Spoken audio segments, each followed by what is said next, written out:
So I have a question about how to program an M8195 AWG. How do we do that? I'm going to quickly pop open the soft front panel. Let's make the assumption it's through soft front panel. I'm running it in simulation mode, but if you have a real instrument, it'll show the instrument available. So I'm going to simulate that. This will be similar to what you're doing. I'll just be doing it offline. So let's keep going here. We'll wait for it to initialize. Okay, we have the soft front panel open. So we can go through and change a few things. One thing I like to recommend, first of all, is this is a great tool to record what you're doing as you go. And if I go ahead and enable that, you see output on. If I turn it off, output off. Anything else you do in here, let's make it 800 millivolt. For instance, there, scaled amplitude, something like that. So we've got a few commands that we can work with. The next thing is, how do I actually attach? So in IOLIBS, connection expert, we go in here. Now let's remove this because I've sort of already done this. So let's take this out. We want to go instruments, add, LAN instrument, enter address. This is on the local system. If it was on a IP address, then we'd have to do that. I would recommend do this on the local host address first, and the local host address is localhost. When we do that, we test the visa address, make sure is everything fine. Oops, I hit socket. Let's go there. Let's go back here. Socket's okay, but it's either instrument or high slip is better. High slip is actually faster. You say okay, and let's wait to see what the instrument is called here. M8195. Good. So we've got that. The next thing I would say is let's go to interactive I/O while we've got that instrument selected. So make sure this is selected. Let's send and read. So we do have M8195, and now we can send one of these commands. So if we have it, this is enabled on. I'm going to Control C. I'm going to go Control V, output off, and we see enabled is off. If we want to make that on, I'm really bad at typing, but this is actually going to time out because nothing else was going to come back. So probably shouldn't have done a send and read. So let's wait till that times out. There we go. Okay. And then we're going to send the command on, and we see it's there, and we go off and send command. So that's it. So that's using the soft front panel access. Anything in here will get recorded. We change a trigger threshold, for instance, something here. You can grab the commands out of here you want to use and start building your app that. Okay, I've got a real session here with real hardware. I managed to get access to that. So this is an update to the video. So if you're watching the old video, I've added some more here.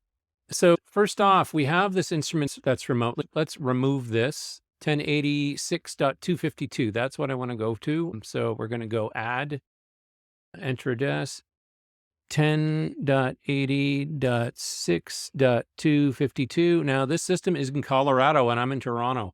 So this is a good test. We are verified. We're going to go there. Then I'm going to go and do a little sanity check over here with the interactive I/O. Let's do that. Let's send and read so we've got this instrument here. That is the M82. That is the actual hardware. When we went to the output, remember we had these commands. So I've got a kind of a history. So if you leave things open, you can actually go out. Output 1, we're going to go. Output 2, we're going to go on. Send command. So that's enabled. Output 2 off. Send command. Oops, I didn't do that. Off. OF, send command, that went off. Okay. So first of all, we want to get into tools and we want to record. The type of thing I want to do is I'm just going to get a sine wave out of this. And there's a few things you have to do. So in this particular instrument, channel 2 is the output going into scope channel 2 as well. We want to use a standard waveform. So something we do with the standard waveform, we need to send it to the instrument first. This is the raw data file, and then we got to run. So now we're seeing that. We're going to run stop.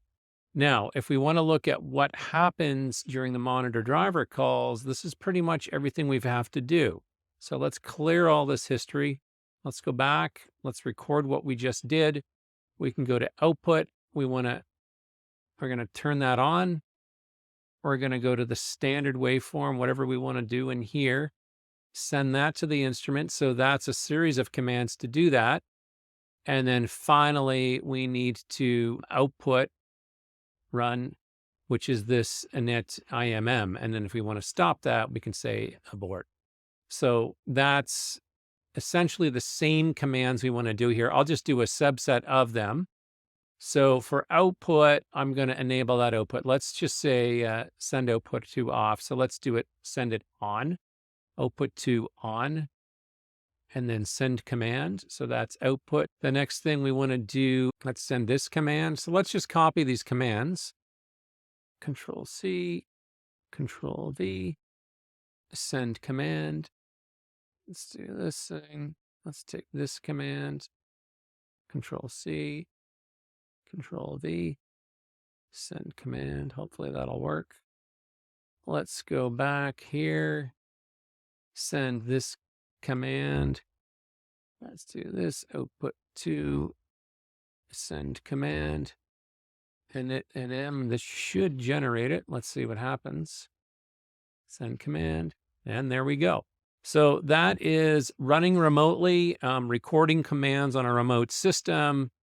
But this particular interface is running locally on my system. So I'm able to develop code and do things like that way. And that's it. Thank you for watching.